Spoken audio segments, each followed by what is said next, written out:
Friends, இன்னைக்கு மாதுளப்பழம் juice போடுறதுக்காக தேவையான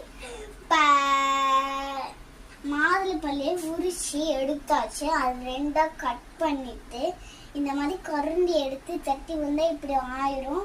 2 ஏலக்காய், 2 ஐஸ் கியூப், 2 பால், சர்க்கரை. பால்குள்ள போட்டுக்கிறோம். ஐஸ் கியூப் போடணும்.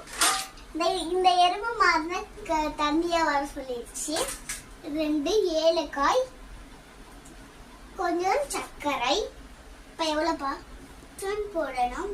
1 2 3 5 போட்டாச்சு. மிக்ஸி 1